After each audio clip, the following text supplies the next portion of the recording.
We went through all sorts of options on our way here, but looks like we got no choice but to ask for Alibaba's help. Question is, how do we get in touch with him? He cut off all contact with us after that misunderstanding.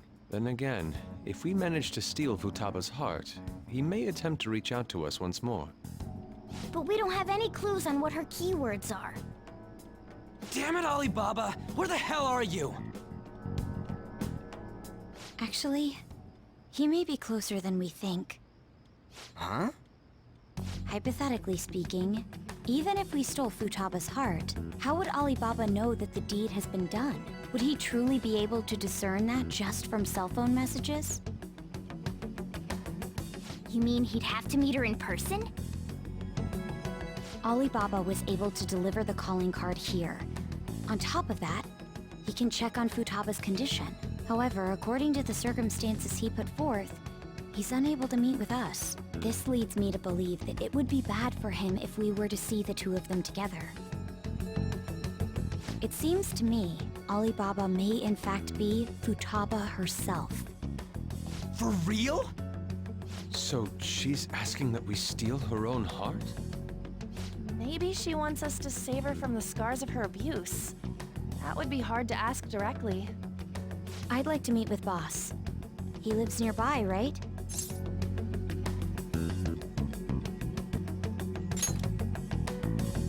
I agree. It's real late, though. What are we gonna tell Boss when we get there? We'll say this takeout sushi is a gift for him. But my fatty tuna! No complaining. Let's all go together. Boss may get the wrong idea if he and I show up alone.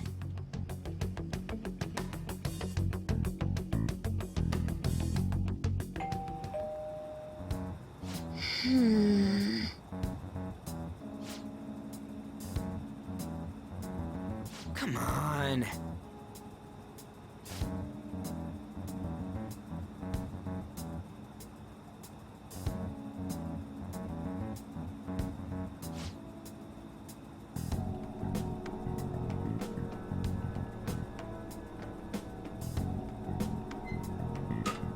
Hey.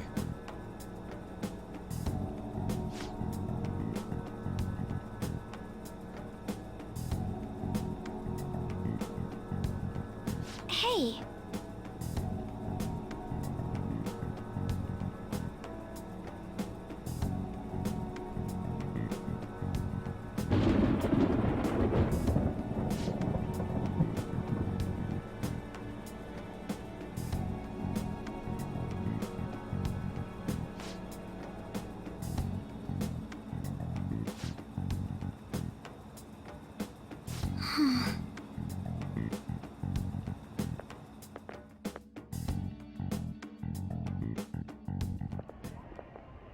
Hello, sir?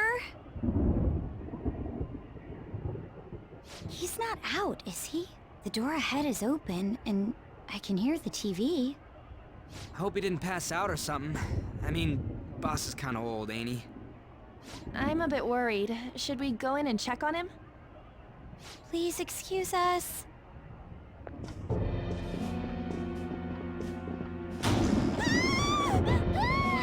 Scream? What was that? How should I know? Did you hear that?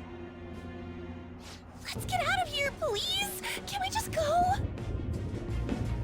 What are you freaking out for? I'm not freaking out! Could it be Alibaba? I mean, Futaba?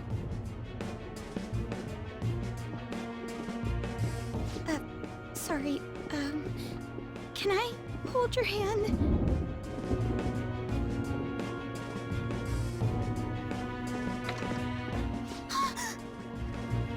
I can sense someone's presence. Who is it?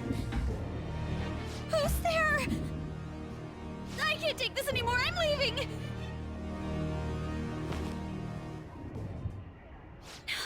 No, my legs won't move.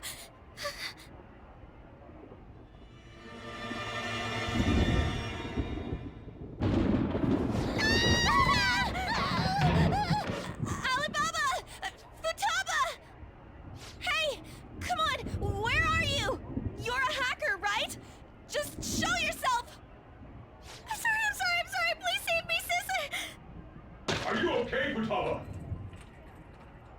He's home!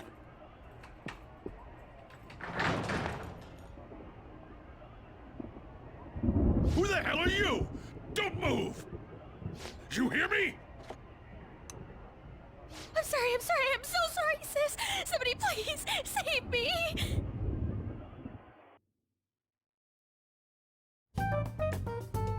You? What are you doing in my house? You're... Oh, good evening, sir. We didn't mean to intrude. Nijima-san.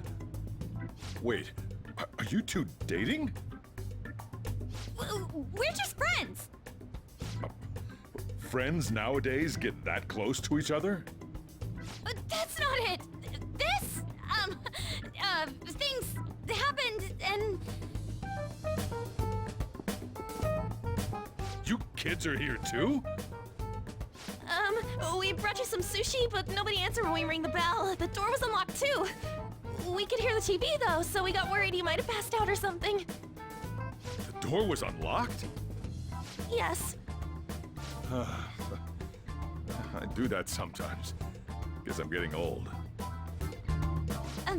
Excuse me. There's something we'd like to ask. Huh? You want to ask me? There's someone else living here, isn't there?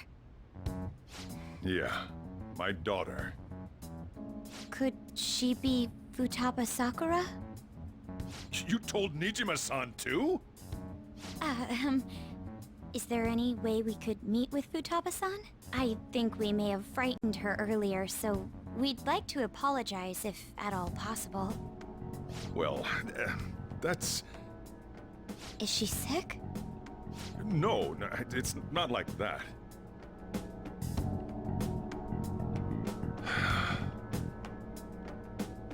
I don't want you all getting the wrong idea. I shouldn't have kept this a secret from you. Let's talk at my shop. She'll hear us if we stay here.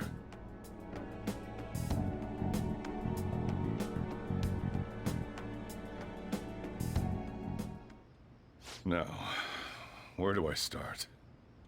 Futaba's mother and I knew each other long before Futaba was born. Her mother was a bit of a weird one, but we got along well for some reason. She was sharp-witted, somewhat stern, a little socially inept, but always carefree. She truly was a great woman. I see. When something piqued her interest, that'd be all she focused on. She always worked deep into the night. I thought that'd change after her kid was born. But having Futaba didn't do much. Even with that, she always took good care of her. Working and watching over a child at the same time sounds rough.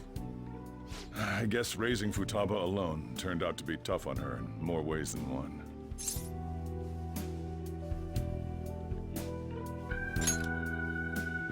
There wasn't a father. Do you mean... Well, there probably was one. I didn't know him, though. She never said a word about him either. She was single when she gave birth to Futaba, and single when she raised her. They were an ordinary, loving family. You could really tell how much she cared for Futaba. But one day, she left, leaving Futaba behind.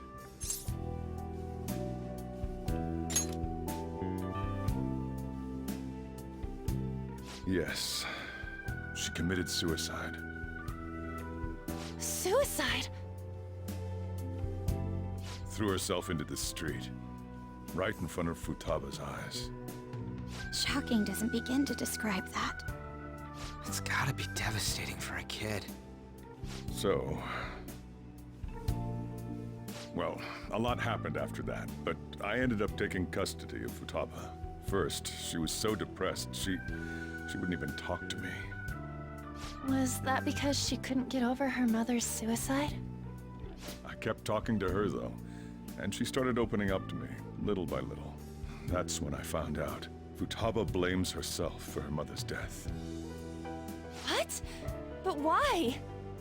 That part she's never told me. I wanted to know what led her to believing that. but I decided not to rub salt in the wound. Then, a few months ago, she started getting real scared. Even when nothing was happening, she'd say things like, "I hear voices," and "Mom is looking at me." Visual and auditory hallucinations. Have you taken Futaba to a doctor? I wanted to, but she refused. Even when I had a doctor come, she locked herself away in her room. Since then, she's become what you'd call a shut-in. She won't take a single step outside the house, or even try to see other people. What about you? She doesn't even let me come in her room. That's pretty harsh. Futaba is, well, a unique girl. She's so quick-minded that conversations with her tend to jump from one topic to the next. It seems like she's always coming to conclusions in her head. There's a lot I don't get about her. So, yeah, her situation is why I couldn't let you in my house.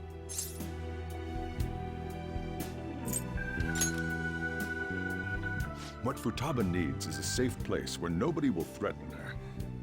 Somewhere she can be at ease. That's why I won't do anything she doesn't want. I don't make her do anything she's unwilling to either. And again, I know that's no way for her to live. It's all I can do, though.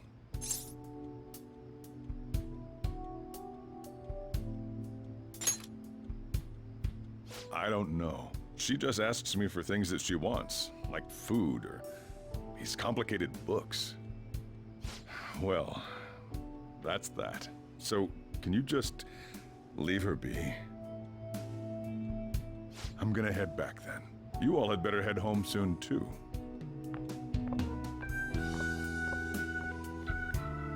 I feel awful for prying into his personal affairs. No way in hell he's abusing her. The reason why Futaba wants her heart stolen must be related to what happened to her mother. So she'd like to discard her feelings of pain, but can't do anything about it herself. Will changing her heart really help her, though? If we can help her, we may be able to stand up to Medjed.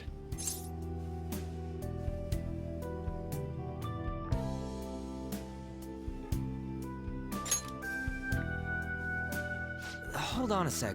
Do we even know if she has a palace? Let's check. The Futaba Sakura that lives at Sojiro Sakura's house. Is that gonna be enough? Candidate found. What the? She's got one. So someone can have a palace even if they're not evil? Hey, Morgana. Where's Morgana? I haven't seen him for some time. So, ever since we went inside Boss's house? Somewhere around there. He'll be fine, though. He's a cat, after all. The trains are gonna be shutting down for the night soon, so we should probably be heading home. We have to go to school in the morning after all. Oh, right. The urgent assembly. An assembly? What about? Shujin has been garnering a lot of attention ever since Medjed called out the Phantom Thieves. So, they need to remind us not to say arbitrary stuff online and add more fuel to the fire. We gotta meet up for every goddamn little thing. Talk about a pain in the ass. I mean, it is our fault. Anyway, let's contact each other afterward.